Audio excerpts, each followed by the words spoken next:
Today is full of football because we all know that 23-man list for the AFCON qualifiers have been released yesterday by the Super Eagles coach, and also just early this morning we saw the Flying Eagles also releasing, talking about the Flying Eagles and the possibility of the draws there will be. And talking about draws again, later today we'll be having the UEFA Champions League draws that will give us the quarterfinal fixtures and the semi-finals. And in the mix of these, we'll be talking also about the role of academy, that's football academy in Nigeria. Coincidentally, it's been a football week, and we will not shy away from telling you all this today. But joining me to analyze this and share their expert opinion, starting from Bayonle, Aranshi, all the way from Houston, Texas, and also joining Bayonle is Monday Thomas, right from Akwa Ibom, to digest and tell us more about this information. Good morning. Welcome to the program, gentlemen. Thank you for having me. Good morning. It's fantastic to be here. I can't wait to get on with it. Okay, let's start. Let me start with Bayonle, and let us know that today is the Champions League final. We also know that we have the qualifiers. The coach of the Super Eagles just released the qualifiers, and we have interesting names, notable names on the list. What's your opinion on this, Bayonle? Well, it's a very interesting squad. It's just what it is. A lot of people have been looking at a lot of opinions on what each person has to say about that 25-man squad. Actually, I think it was 25 names I saw. Okay. But interesting part of it is the goalkeeping department, bringing in two fresh players. I have nothing against that. They are homegrown. And I think over the past many years that I've been following football, our best success in that department has come from an homegrown goalkeeper. Vincent Iyama was just awarded the best goalkeeper in Africa recently, which I think is well deserved of. Over the past, from Peter Rufai to Ikesho Rumu, to all the other ones that have been there, they have done very, very well. So it's a good competition for Francis Uzoho. In the midfield department, I don't know how we're going to survive in that area, though. Bringing in the Onyeka from Bradford that has been out for a while. I mean, you can't take it away from him, his level of talent. Joe Aribo has not been playing any football for Southampton. If you've been watching the Premier League, which I know is well followed in Nigeria and, of course, every part of the world, that is the only department I think we didn't do very, very well at. The coach doesn't seem to have settled down very well with the level of players he invited, especially as regard that midfield area. Forward, a lot of people are complaining about Ahmed Musa still being invited. Personally, I don't have any problem with it. If you have Ademola Lookman, Victor Osimhen, and Samuel Chukwueze doing excellently well for their different squad forward for us, I think we should be well. But Nigeria has to be careful. The fact that we are playing the nation ranked 118th in the world, Guinea-Bissau, does not mean that it will be a walkover for them. We have seen that over the last few years, especially with what Morocco did at the last World Cup. So we should just beware, and I hope the team settle down very well and able to win the double-headed games coming up. Yes, interesting, and go straight to you, Monday, on this. So, Monday, what's your own opinion when you read the list and you saw some interesting names there? What's your own expert opinion on this?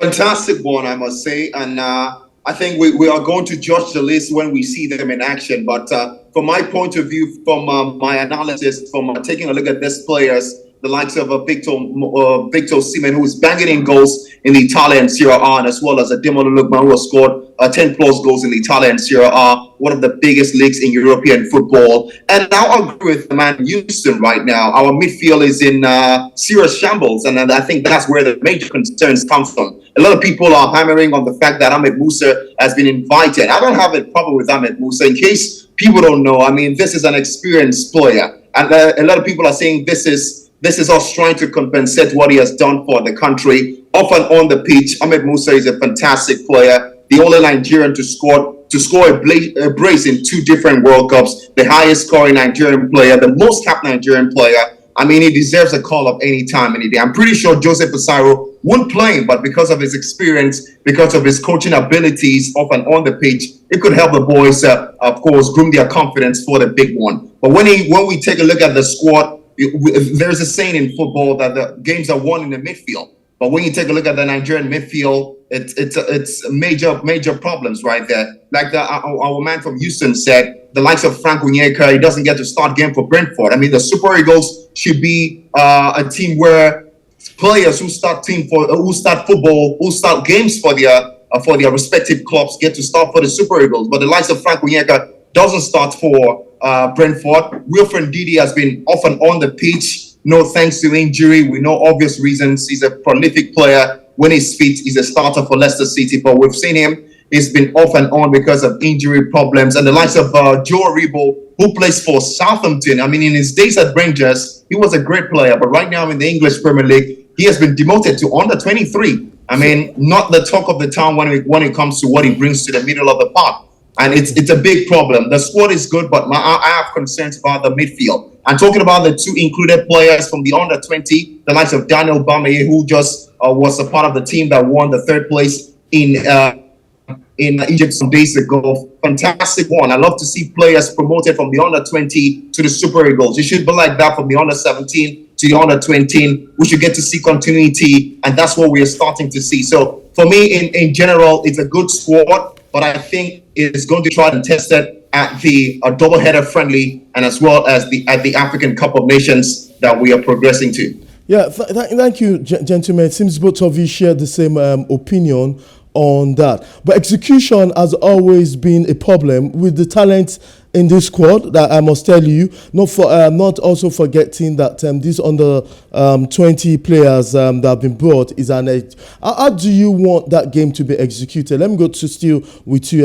Bayonle. How do you want this to be executed? How serious do you want this to be taken, in as much as we know that Guinea-Bissau is not in the same level when it comes to football with us?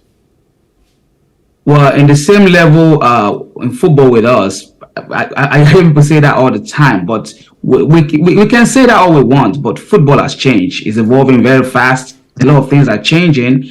And when you say execution, that's all in the hands of the gaffer.